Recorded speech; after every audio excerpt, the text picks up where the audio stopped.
سلام رفقا، خوش اومدید به کانال خودتون. بالاخره بعد از مدت ها زمان لیست شدن همستر مشخص شد.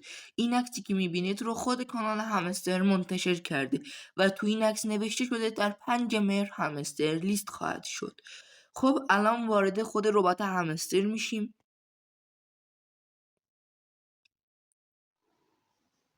و میبینیم که خود همستر تایمر گذاشته و الان 24 روز مونده به لیست شدن همستر.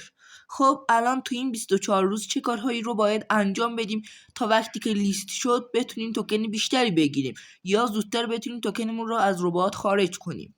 اول از همه باید حتما همسترتون رو به کیف پول تونکیپر وصل کنید.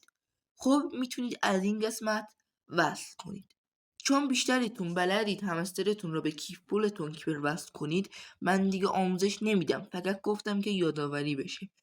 و موضوع دوم که به نظر من خیلی مهمه اینه که باید الان تون کوین بخرید و انتقال بدید به کیف پول تونکیپرتون، چون الان قیمتش کمه و هم راحت‌تر میتونید بخرید. اگر بذارید برای وقتی که لیست بشه، هم تون کوین شاید گرون بشه و هم سرویس ها شلوغ باشن.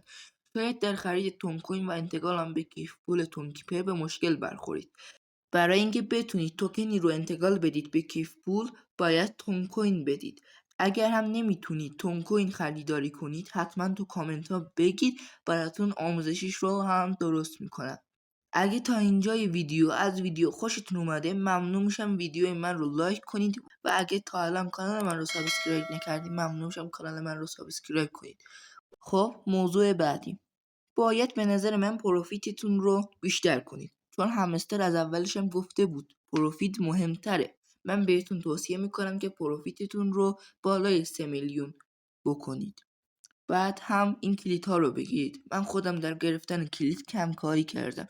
کلید ارزش بیشتری داره در همستر و شما در این بخش میتونید ببینید که کدوم ها مهم داره در همستر. خب امیدوارم که از این ویدیو خوشتون اومده باشه. تا یه ویدیو دیگه، خدا نگهدار.